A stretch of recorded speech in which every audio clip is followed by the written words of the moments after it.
Joe talks about Joe. And now, your host, Joe Slepsky. Hello and welcome back to Joe on Joe. It's the only podcast out there that watches every single episode of G.I. Joe, Real American Hero in sequential order and comments on it Mystery Science style. It's me, your host, Joe Slepsky. And I'm back this week with a very special guest. He is a longtime friend of mine. We have now officially, I believe, known each other for 25 years. It has to be 25. We met. It'll be 25 in August of 2018. Yeah. 25 Gosh, that's years. Incredible, dude. My friend, he's absolutely one of the sharpest tacks that I know. He's also one of the dumbest at the same time. Mr. Derek Lauber. Derek, welcome to Joe on Joe. Oh, thank you so much, Joe. It's really happy to be here, and thank you for the double entendre compliment of sharpest tacks and dumbest guys I know. Hey, because my life is somewhere in between there, being somewhat intelligent and also just like a spoon trying to cut through a steak. It's bad. Bad. I've done that. It's actually, you have to sharpen it's like you're in prison. You have to sharpen the edges, and then you can get a good shiv going, you know? Derek, I know Derek from the University of Illinois in Champaign-Urbana. We met on a fateful day in a sticky, hot August day in August of 1993, and he was my neighbor. And Scott Hall, and he walked next door, and I think I said, "Hey, do you like U2?" And Derek was like, "Hey, I like U2. I like U2 too." And the bond was formed. It was right there. That's all it took. And I've been blessed to have him in my life this whole time. He's calling in from Denver, Colorado. Are you specifically in Denver now, or what? Yeah. Yes, I'm in Denver, in a little neighborhood called Cherry Creek, so right in central Denver. Lovely, lovely place where he lives with his beautiful wife, Sarah. Thank you. The last time we saw him, actually, no, we saw you out here. Didn't we see you out here in California a bit? But The previous time was right before we almost went off a mountain. Dude. We spent like 5 days in a La Quinta Inn. Yeah, we did. It was amazing. In the middle of a snowstorm, and you were loving it. You were so happy with Denver when you left. Oh, I love Denver. Like, I can't wait to come back, Dick. This was amazing. Listeners, the story there is Rebecca Slepsky. You know her from being a frequent guest. Toileteel, you may know her name as. And when she and I moved out here to California, we stopped into Denver on the way out and paid a visit to Derek and Sarah and spent a lovely evening, and we had a great night and wonderful everything. And in the morning, we left in the middle of a snowstorm and literally almost went off the side of the Rocky Mountains in a car accident. Yeah, everything was safe, though. You guys were safe. Oh, totally safe.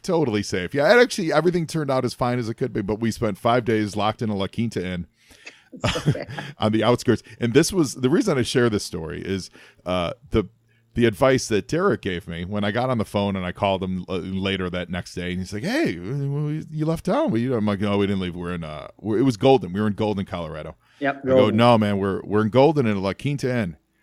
Oh, got in a car accident. Oh, I go, so we'll be here for about another week. And Derek's immediate suggestion was, "Oh, well, you know what you should do? You should rent a car and go driving around the mountains."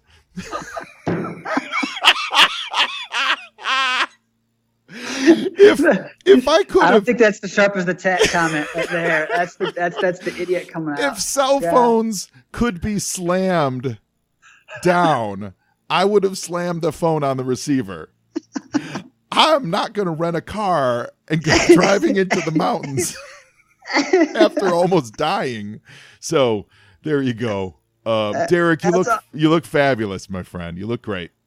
Thank you. So do you. So do you. It's so good to reconnect again and chat with one another. It's Absolutely. Awesome. So everyone, Derek is a leadership coach. He actually works for PricewaterhouseCoopers, and he travels the globe, or just do you just this nationally, or it's just domestically right now. So, and he helps people do life coaching, but for business, like leadership coaching. Teaches them how to be the best person they can be. Tell us a little bit about that. For sure. So, I mean, essentially, leadership coach, executive coach, whatever you want to call it, it's all kind of based in the same rubric of life coaching, which is essentially saying this, that my whole job is I work with people at all different levels, from people coming to the company up to like a C-suite and beyond, and I really help support them in achieving their goals and moving forward, and actually maybe even unwinding behaviors that are getting in their way. And it's, some people say, man, this is a lot like a counseling or therapy session, but it's a little different than that. The way I kind of do things is really looking at the person as they're whole and complete, And I kind of help them bring out their strengths to help them overcome maybe challenges they have so they can get what they want. And I talk of it about more as like, we have like lots of pretty PwC lingo, but whole leadership, meaning that we may be working on stuff for your work, but we're also working on stuff in your personal life too. So stuff at home or whatever it is, because whatever you kind of work on and make better usually impacts the other side of your life, right? Like if you have a good relationship with your wife, usually you're a little bit happier at work and vice versa. So that's kind of what I do. And I travel about half the time, a lot of time out in Rancho Palos Verdes, right? So just outside your neck of the woods at a resort called Terranea. Thanks for stopping. Thanks for stopping by. Dude. So here's the big. Dude, here's the problem. Every time I want to do, they're like, you get to fly in and fly out, and you get to stay in this resort and get to go home. I get it. I'm just busting your chops. I know. That's really great though. But it's I think it's kind of generally referred to people that work-life balance kind of thing. Yes. And I think in high pressure jobs or just in jobs that are that people put a lot of import on, if you yourself are leading an unhappy life, you're not going to be productive in whatever it is you do. If you're running your own small business, if you're if you're not, I don't mean to say just because that's what I am. If you're somebody who goes into the office and sits at a computer all day, if you're not happy, you're not, that unhappiness is going to translate to the workplace. So I think what you do is a really, really vital service. Well, think about both of our lives, right? Because there was a point in time where I made big career transitions because everything just kind of sucked. And I wanted to get out of what I was doing. Yeah. And I remember, I think I went and saw a therapist when I was like 22, then hired a coach when I was like 24 to really help me figure out, well, what do I want to do with my life that I can actually have a little more enjoyment professionally and also get a little more balance? Because I worked in the trading industry and that just kind of sucked. That was way too much. Mm-hmm. And I remember even like talking to you, your first years you spent working in Chicago. And I remember those aren't always your happiest moments of your employment career. I have, I like what I do, but I also have a desire to do it in a way that's rewarding to me. I have a lot of trouble, just not being challenged or not feeling like I'm accomplishing something. I've always likened it to, my father. He was in trades, right? He was a sprinkler fitter. When he would finish with his job, you could drive down the street and see, hey, I helped put that building up. Yeah, that's cool. And he worked on the John Hancock building, which I guess is not going to be called the Hancock Dude, Center. Yeah, they're renaming the Hancock. First of all, I didn't realize that who was John Hancock? Like, I know who he was, but who's the company? What is John? It's a big insurance company. It's a big insurance company. Yes. I've never used or heard of in my life, but yes, huge insurance company. I never knew that at all. So when they're like, we're renaming it, I'm like, why did someone like find out that the John Hancock signer of the Declaration of Independence was an asshole? Like, what? Like, I was so confused. He was a total dick, dude. Yeah, I was like, why would you rename the John Hancock Center? We're also going to rename the Washington Monument because we heard his teeth weren't real. Like, what? But okay, so Hancock's an insurance company, but that analogy is what I've likened a big challenge of I think our generation has, and we're maybe not the first generation to have it, but we definitely are one of the leaders in it as the computer age has swept in and kind of taken over and taken a lot of jobs that were challenging, but manual labor where when you're done at the end of the day, you've built something or you've helped craft something, and it's moved it all digital. So at the end of the day, my desk looks exactly the same as my desk did before the start of the day. And that has been the case for me for, 20, we're going on being in employment for 18, 19, 20 years now. Yeah. And I had to learn that I need something more than that. It's totally. I need to put, it's one of the reasons why I love working at Golden Apple. Yeah. Because there's actually a physical product that I can craft, push, move, sell, remove. Hey, we shipped out a dozen, a bunch of these comic books today. That box is smaller, or that box is bigger, or we filed this, or there's a sense of accomplishment that I think society is getting away from in the business, in the workplace. And I think that's something that you and I both challenge with. Totally. You mentioned this idea of like the tangible making, building, doing something. And in the digital age, it's absolutely ridiculous how even if you're creating a digital product or digital asset, like someone like a graphic designer or somebody does these things, there's something about a tangible feeling with your hands and doing work that is missing. And I think there's a huge shift in how people think about work, how they operate, what they do, that not only impacts, their enjoyment just professionally, but in their lives too. And like, and just trying to find that balance between, I have a job now where I sit at a desk all day and look at a screen, or I talk to people all day, right? I ask questions and talk to people all day. Well, what does it mean at the end of the day, though? How do I fulfill those other tangible needs I have, right? Right. And, when I was a kid, I'd go outside and play. I'd play with Legos. I'd do whatever the heck I could. And this day and age now, I feel like the only tangible things I do is I kind of get outside and exercise or do something that gets me in nature and touching something again and out of my head. Yeah. Well, let's talk about that when you were a kid and when you were playing. Were you into G.I. Joe all that much?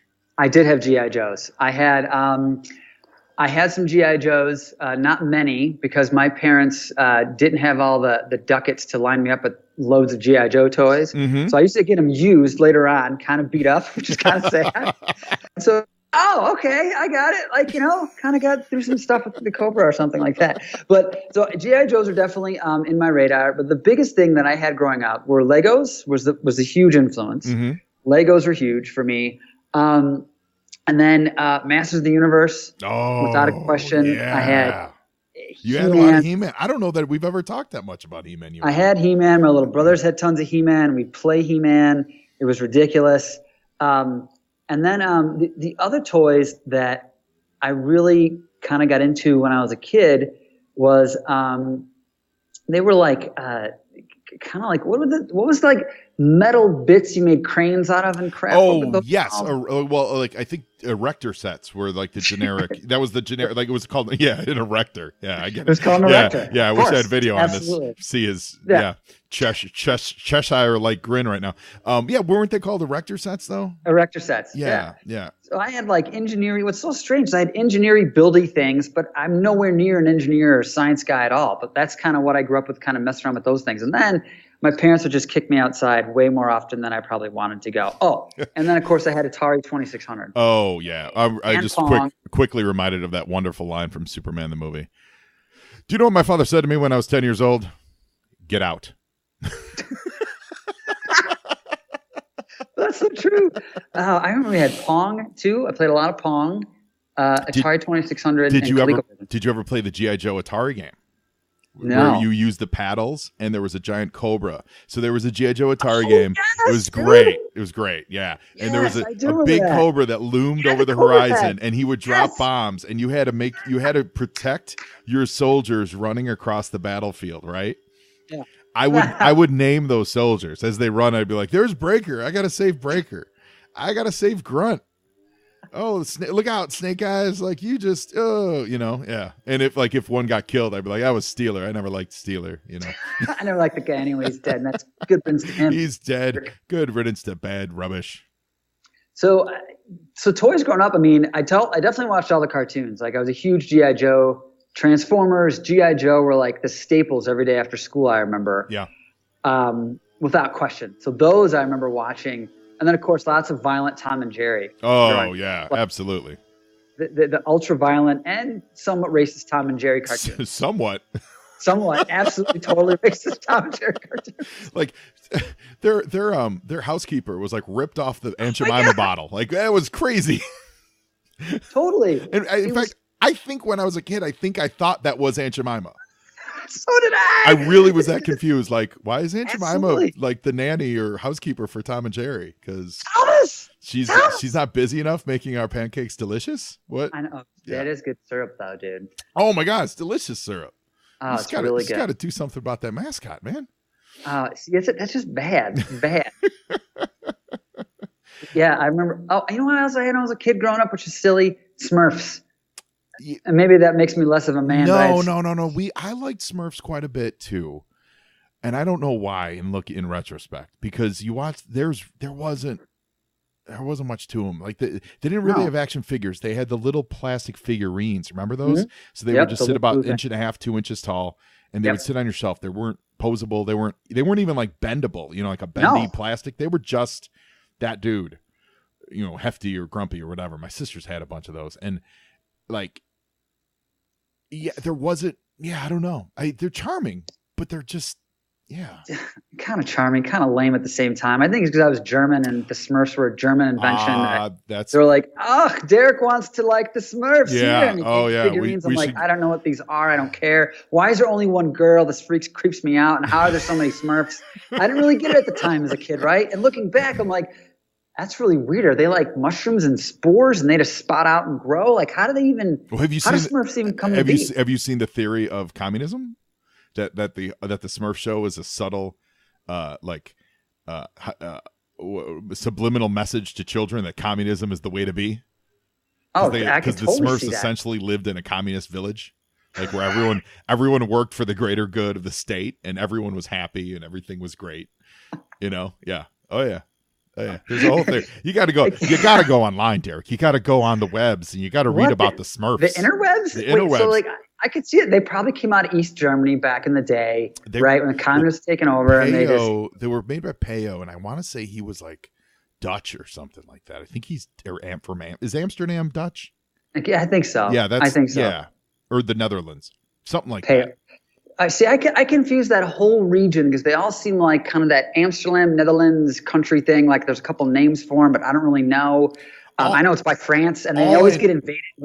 All I know is those are the parts of the world that are always used as examples for programs that people want to work here in America, but they somehow work over there, and they're always the example. They're like free medicine works in Netherlands, or free heroin on every city corner works in Amsterdam.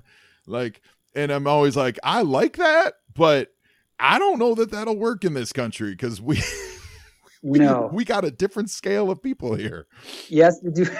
There's a wide range. I am sharp as tack and dull as a spoon. There's a wide range of population here. The examples are always those tiny countries. It's never like, man, free needle exchange really helped things in Russia. No, not at all. It's always some weird northern Baltic kind of on that sea. Not England, though, but those other countries, right, that do that kind of thing. Oh, for sure. Yeah, for sure. I feel like England is just the world's like older brother. You know what England is? England is what was it, Chuck from Happy Days? Yeah, the older brother who disappeared up the staircase one day. That's like England. England's Chuck, who's just kind of, he was with us for the first season, and then he kind of said, man, I've been here. I've conquered the world. I've done everything. I'm going to go upstairs in my room and watch the rest of this series play out with you and your hip Italian gangster on his motorcycle and his gangster little cousin. And I'm going to watch it from a distance, and no one's ever going to hear from me again because I'm never going to really be an influence. But occasionally someone will be like, where's Chuck? And they're like, where's England? I'm like, oh, there's England. Okay, we got our eyes on you, England. Yeah, I feel like that's England. England's the Chuck Cunningham of the world. They are the Chuck Cunningham of the world. And then, the Chuck Cunningham, and the things that remind me of England are, and maybe this is just my ignorance, which is really strong in many ways, but like I just think of like boiled bad food. I think England, I think, it's cloudy. Mm-hmm. You used to like conquer everybody and made the world kind of screwed up back in the day by conquering everyone. And then you just boil everything to death. So I imagine them just like on street corners, like vats of water, like sticking. And let's see what other kind of crap we can boil in here and eat. And just here you go. And hey, but they give us wonderful rock and roll. Oh, they absolutely. Well, that's the thing. There's no doubt about that. There's a lot of great things. There's a lot of great things. I think one of the great things they do is they intake like American culture and they kind of reflect it back at us and show us sometimes how to do it better.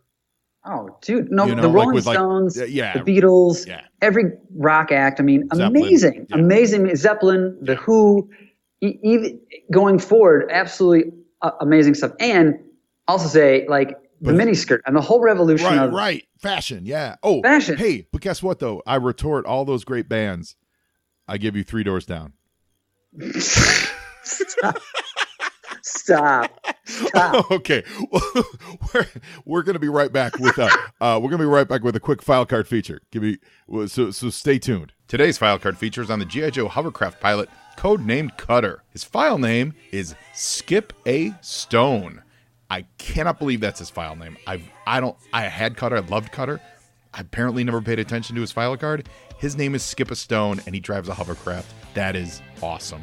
His primary military specialty is the Hovercraft captain. Secondary military specialty is the special services. He, quote, coached the women's swimming team at Annapolis. And his birthplace is Kinsley, Kansas. He's a grade lieutenant JG. Cutter badgered his congressman for 2 years to get into Annapolis, then realized his family lacked two essential ingredients, power and influence. He opted for the Coast Guard Academy instead. He wanted a life at sea, even though his hometown is as far away from either ocean as you can get, exactly 1,561 miles from San Francisco and New York. His iron will and contrary nature, laced with a truly bizarre sense of humor, might just explain why. He found out the G.I. Joe team didn't have any Coast Guardsmen. He raised such a stink that the Coast Guard top brass had to pull every string necessary to fix it. It also gave the brass a way to get Cutter out of their hair. I loved Cutter because the Hovercraft was like the premier G.I. Joe toy for me. It was also the awesomest toy. It had just everything amazing on the Hovercraft. I love the Hovercraft, and Cutter was cool. It's funny, they give him a birthplace at Kinsley, Kansas. He wears a Boston Red Sox hat, and they give him a Boston accent on the TV show. None of this makes sense. I love that they go for the dichotomy of making him from Kansas and making him a Coast Guard guy. They do that on a lot of the figures where he's from Texas, but he works in the snow, things like that. Cutter was a major player in that first 2 seasons. And I can't support him any more than this. I love him. Cutter's great. Skip a Stone is ridiculous for a name, but I never knew his name was Skip a Stone. That's so fantastic. So for all those reasons, Cutter, we salute you. And we're back. That was an exciting file card, Derek. So it was thrilling. It was absolutely thrilling. It's called We're Doing It in Post, everybody. So today we're watching Operation Dragonfire, day 5. So you're at a little bit of a disadvantage, but I know you said you went back and listened to or watched some of the other episodes, so that's exciting. Yes. So this is the culmination of Cobra's. I'm not exactly sure what Cobra's scheme was. They know they wanted to harness Dragonfire, which is like it's kind of like Earth energy, which I get it, like ley lines, that's a thing. Yeah. So they want to harness it and weaponize it, but to what end? It never really came together. They definitely used it to make the Python Patrol, which is cool. And they in last episode they converted Serpentor into a human iguana-like creature, which was crazy, horrifying, right? So today all the things come together. The culmination of like Scoop's a traitor. Is Cobra gonna have Dragonfly forever? And I feel like a scheme like Dragonfly, where let's say the Joes lose, okay? You follow me here, Derek? Yeah. Wouldn't some other army just come after Cobra? Like, like harnessing this power. It's kind of like sitting on top of a mountain, being like, I'm the king of this mountain, and I repelled the first army, but there's another army that's going to come get you. Like, there's always going to be other armies to come get them. This goal doesn't seem very long-term powerful, but listen. They've never been known to be. What's the phrase? They've never been accused of being brilliant tacticians, is what I'm here to say. So that's for sure. I have comments even about this episode about their tactical relevancy.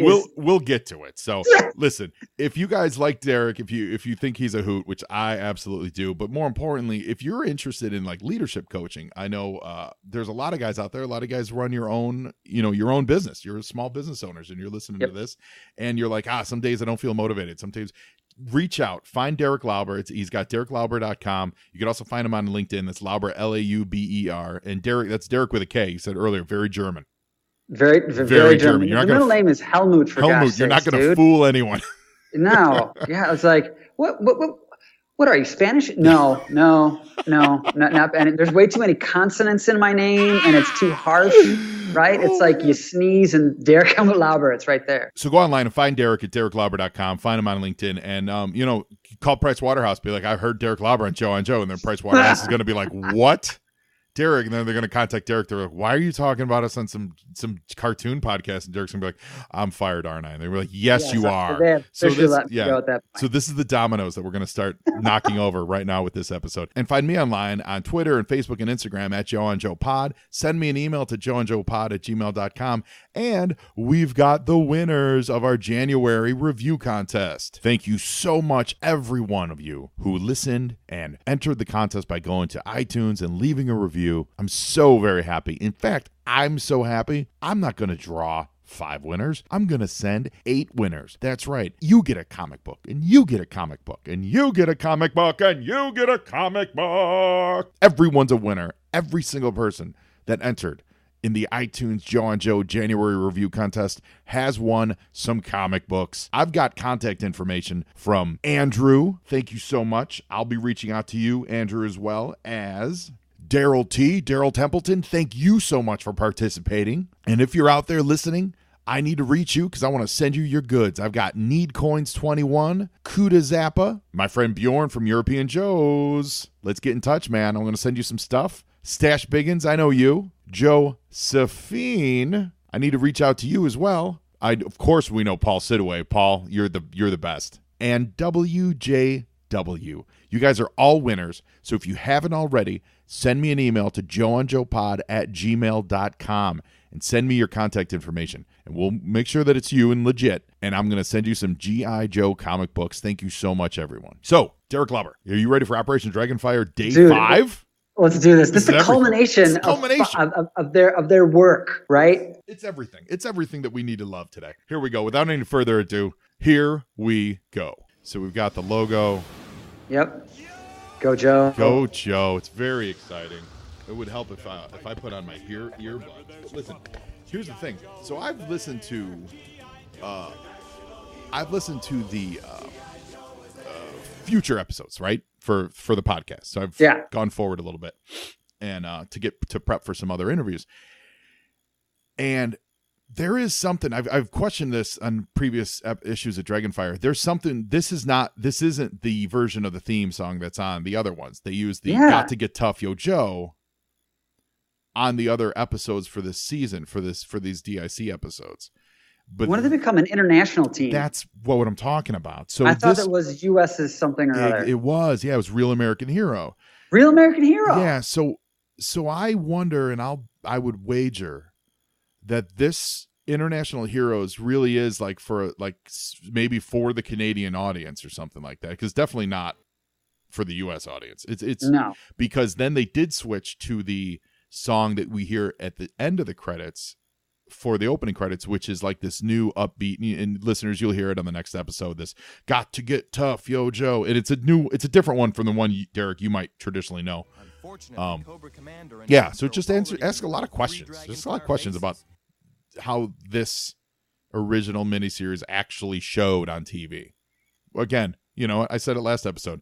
I wish there were a podcast that were dedicated to this, that would get to the bottoms of this, that I could listen to. But, there just isn't. Here they go.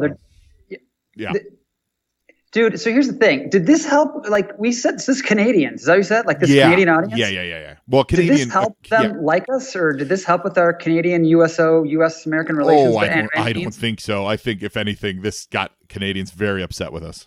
I would be very upset if I was Canadian. They were like, hey, we're going to finally, let's watch some G.I. Joe, and the product that we have them watch is this?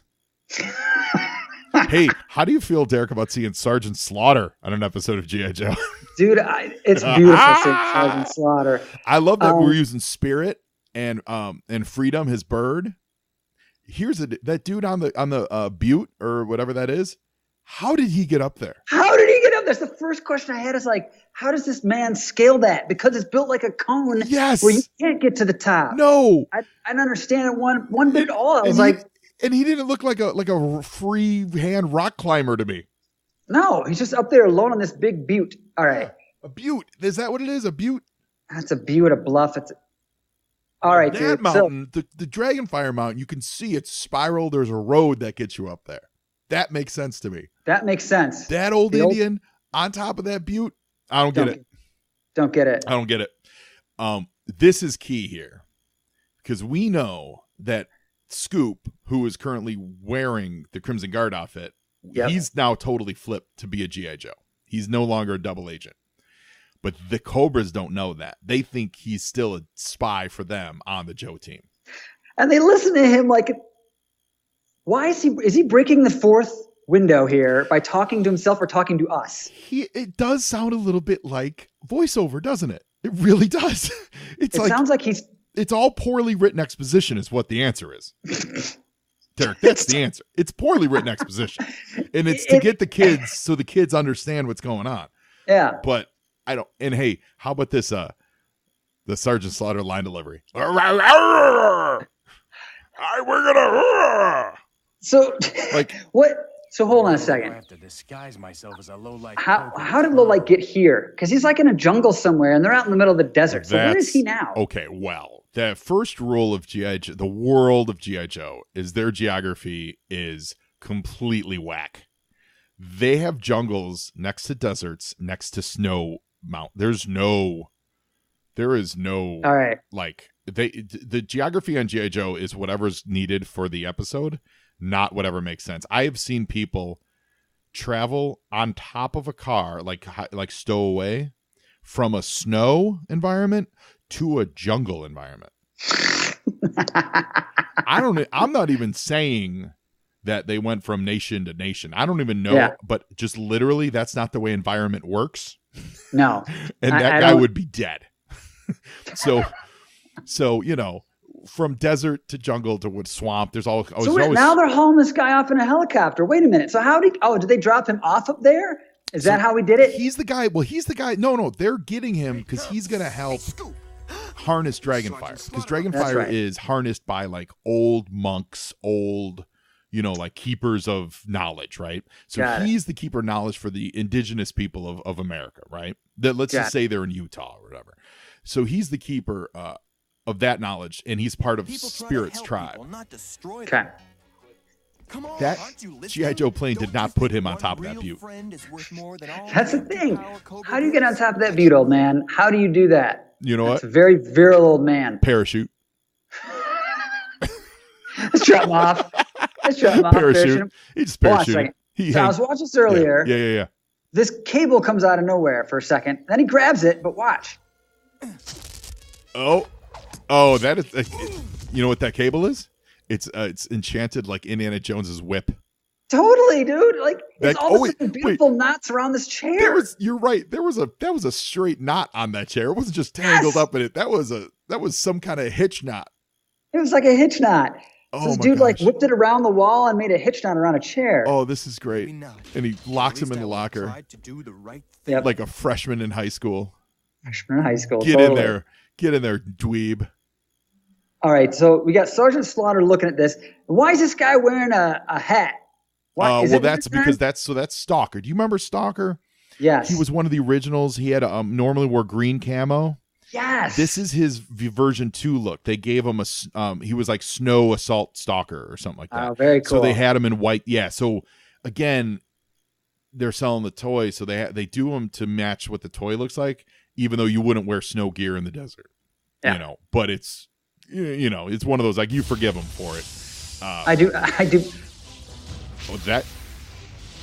think that's Backblast. Backblast. Yeah. I think that's Backblast. And so all the Cobra planes. That was a Pythonized G.I. Joe plane that they stole in the previous episode.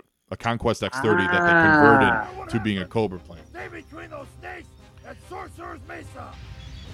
I love Sergeant Slaughter's instructions there. We're going to Sorcerer's Mesa. There's four cars, even though we just went through 96 episodes with like 25 other G.I. Joes available. But since they weren't currently available for sale, we're not using any of them. There's no Shipwreck. There's no Duke. There's no Hawk. Dude, I was with the same thing. I'm like, where is everybody? Yeah. This is like a huge deal. Yeah. But there's like 5 dudes. Derek, it is. Where's everybody? It's budget. It absolutely has got to be budget. And then it's what cartoon. Yeah, for the cartoon because it's cheaper. So there's Lady J. Yep. And I'll be shocked if she says anything in this episode because she's drawn. But I don't think she's voiced. She might say something later on, but if you notice, she didn't say anything there. But like all the old Joes are not drawn on these shows because the voice actors didn't come through, didn't go over except for Cobra Commander and Baroness. Yeah. And it's just, that's not the toys they were pushing then. So maybe in this world, all those Joes retired. They're like, hey, we hit our, we're done. We fought in the G.I. Joe movie and we're done. They're still in Cobra Law. They're still in Cobra Law. Dude, I love the big cell phone here. Oh yeah, I love that. That's here's beautiful. What's great. They have timely. The giant cell phone, but they have video phone, though. They have video technology. They have video phone technology, but the cell phone is still the size of a Buick. Totally size of Buick, dude. Yeah. Here we go. So now they do the chanting. Yeah. So we saw this in the first episode from the monks over in Tibet. So now this is the same process, but we're getting it from the the Native Americans. And apparently they're sitting on a well of this dragonfire. Yeah. There's a real big part of me that says, where was this dragonfire in the 1800s? Where's this stuff been for all Just these saying, years? maybe Well, this stuff looks pretty powerful, man. Like, where's it been? Where's it hanging out? Maybe things wouldn't have turned out the way they did in the West had you had this dragonfire. Come on. That's at least somewhat of an advantage over like settlers with like rifles. Right? I'm just saying. So now well, they do primarily use it as a defensive tool. That's the difference. That's true. We need to stop being. I'll stop being a little snarky and say the monks in Tibet and these guys here, they do use it as defensive. So as defense. That makes sense. Cobra's the one who weaponized it. So that was cool. I take all the snark back, but it felt good to say it. So, dude, he's very screamy. I like his screaminess, the Sergeant Slaughter. Very screamy and very buff. The dude I forgot how big these dudes are. Like, they're all huge WWE size dudes. Yeah, well, in these seasons, they absolutely drew him buffer than they did. Like they were drawn bigger. Yeah, they look big. Yeah, you know what's funny? They actually look like, for you toy collectors out there listening, they look like they remind me of the first Power of the Force set that they did for the Star Wars stuff in the mid-90s when they brought them back. And I don't know, Derek, I don't know if you remember, but the first molds, they were trying to like modernize them. And this would have been about 1995, 96. And like Luke Skywalker had like a big buff ripped chest, and like, because they were making them like toys, Star Wars, and the figures hit, and people were like, this is the first Star Wars toy in 10 years, and you make them look like He-Man. Like, what is going on? So that's not going to work. No. So the second line, they scaled everyone down and made them look human again. When I see the guys on these DIC episodes, it makes me think of that. It makes me think of that first line of Power of the Force where everyone's just a little too ripped. A little too ripped. Yeah. No. So clarify something for me. That gold dude is Destro, but I thought he was silver-headed. He was silver-headed. He changed into gold for fashion purposes. Beautiful. Good on him. He looks good in gold. Yeah. They gave him, this was the season in the toys, they gave him his own army, which was really a cool thing. Because he was always, I don't know if you know this, he was never a Cobra acolyte. He was a weapons supplier that worked with Cobra. Really? Yeah, and that's always been in the toys from day one. He believes in it, I guess, but he's in it for the money. He supplies the weapons to Cobra. He also supplies weapons to, monsters all over the world, right? To other countries, Kim Jong-un and his sister. Yeah. Destro's gave us a great little gun here. It's exactly. Beautiful. They all do business with Destro. And so who are those two dudes? Those are just two randos. They're like green shirts, we call them. They're just two complete randos. The kind of fanfic is, and I don't know if it's ever really been confirmed, but it probably has been, where you're a green shirt until you earn a code name in G.I. Joe. I see. All these new Joes, they were green shirts at one point, and they avoided getting shot, mutilated, blown up. And now they're like, hey, congratulations, you have all your limbs. Here's a code name, Sneak Peek, So they gave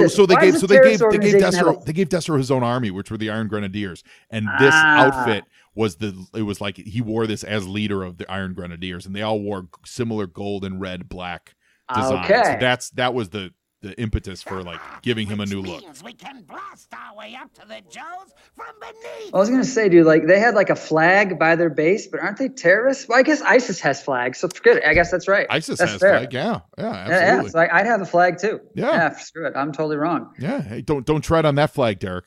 Not in Cobra. It is a snake too. Cobra's flag. Yeah. It does make. This is hilarious. So that's Copperhead. Scoop walks up and just says, "Hey, buddy. What's your secret? Hey, man, what's your password?" Totally. And Copperhead asks him, "What's it to you?" But not before showing it to him. Hey, while we're at it, Derek. Hey, quick, what's your social security number?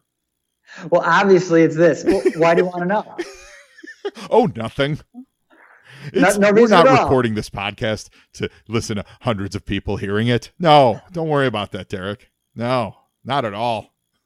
Not at all. That's fine. That's so great. Now, everyone, I give And of course, Dragonfire Cobra Commander's in his new battle armor too. He looks beautiful in his new battle armor. Resplendent. Resplendent his battle as a armor. He's Cubs got the little broadcaster wrinkles would up, say. the snake base going on his eyes. Mm-hmm. All right. So now they got these bubbles around them of this dragon energy, right? But what do they do? Like, what are they doing with it here? Well, they're going to use the dragon energy to repel the Joe's attack so they can get closer. And this is like the final reservoir of Dragonfire that they need to get. So I think, and actually earlier, when we were kind of riffing on like, what's their big plan for this? I think we actually saw it with Destro, where they harnessed the Dragonfire, they shot it to their satellite in space, and then they blasted down. So I think their plan is to hold basically the world hostage and say, we can blast this anywhere we want on the planet if you don't give us this. And I do think that's their plan. So I take the snark back. There is a little bit. That makes sense, though. That's a pretty good plan, though. Yeah. I dig it. Yeah. And it's in line with the stuff they've done previously. Oh, see these two. So I like the dude who's got the orange hat on. Who's that guy? Yeah. You know what? I don't know. I don't know. But that's okay. I actually think I had him as a figure.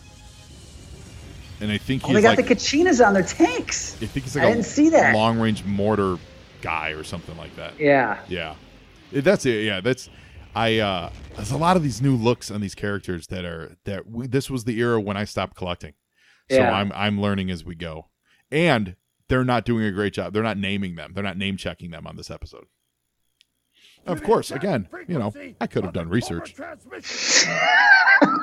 I didn't. That's okay, though. That's okay. Don't worry about it. It's a guy in an orange hat. It's a guy in an orange hat. He is. I know that spirit, and here's what also I know. I know that if Derek Lauber were a member of the G.I. Joe or Cobra team, he would have a name and he would have a specialty. And I'm going to ask you, Derek, what would you be? What do you think you would be? I'd probably call the sausage maker on some level. I think that'd be a delightful name for me, that I would just curate delicious meats for probably the Cobra people. Because I assume the Joes don't want to eat anything foreigner than steaks, U.S. red meat. So I would make sausages for Cobra. They could be some sort of wurst. It could be a bratwurst. It could be a Polish, maybe a hot dog, whatever they would be. But I would sit in the back and I would make sausages, ask what spices they'd like. The sausage maker. I think that'd be and that's your code name, sausage maker? Absolutely, the sausage maker. Awesome. Your action the sausage maker. And your action figure comes with encased meats. I just walk around with like a cooler of cased meats on my back. A little barbecue setup. Can I suggest that we also get you, because some of these in this era they started giving a few of the Joes pets. Like can you have a pet pig? Okay. I'm so cruel. And that's just in case you need a sausage and there's you don't have any pork laying around and you're like, I need to make some sausage. Yeah, totally. You turn to your pet pig. Or like a normal size pig? Well, I don't know, whatever they use for sausage. I think it's a big pig. Yeah. Well, then maybe it's a pot belly because it's like a reserve. Or it's like he's the pig is your reminder, like it's your connection to nature. You're like, I'm never gonna cut you up and make you into sausage because I'm going to give you the best life possible because of all the sausage I've made out of your cousins. Oh, that is so cute and so cruel. So I have empathy for my pig. I have like a soul. It. Yeah, that's it. I think that's it. Can we name your pig? Let's see. What would we name the pig? For some reason, I like the name of Shifty the pig. Schnitzel? Because he's a Cobra pig. Schnitzel the pig? What'd you say? Schnitzel the pig? I think Schnitzel's even better. Schnitzel the pig. Schnitzel. It's like a double entendre there. Schnitzel. Yeah. It's sausage maker and Schnitzel. Sausage maker and Schnitzel. I totally dig that. He'd be a cute pig too. Oh my God, he'd be the best. He would be the best. Okay, done. That's it. Welcome to Cobra. Sausage maker and Schnitzel the pig. Welcome to Cobra. Thank you. And I feel good being part of Cobra too, because they always seem to lose. But maybe eating sausage will make them happy in the end at some point. Right. Well, that's the thing. When they come back home after retreating, you're there with all these links, and you're like, have some sausage. Have some sausage and relax, gentlemen. Everything's going to be okay. Yeah, we'll have another cool plan soon. We'll get them next time. See, that's the thing. Yeah. Ooh. Yeah. So now see, I dig this. Oh, this is cool. So we got this dragon, and it is full on weaponized. Full on weaponized. I do like that Cobra has the ability to. They've got their vehicles in the bubbles, but they're able to shoot through the bubbles, so they're somehow able to control Dragonfire that much. Also, they can get air currents through the bubble to fly. There's a whole lot going on here that I'm. I feel like Neil deGrasse Tyson would just have a field day with everything happening. Here. He would put on like his grumpy face and shred this whole thing for us and make it no fun at all. So the Joes countered it with like positive Dragonfire. And it shot back to all the other locations that we visited over the last 5 days worth of adventures.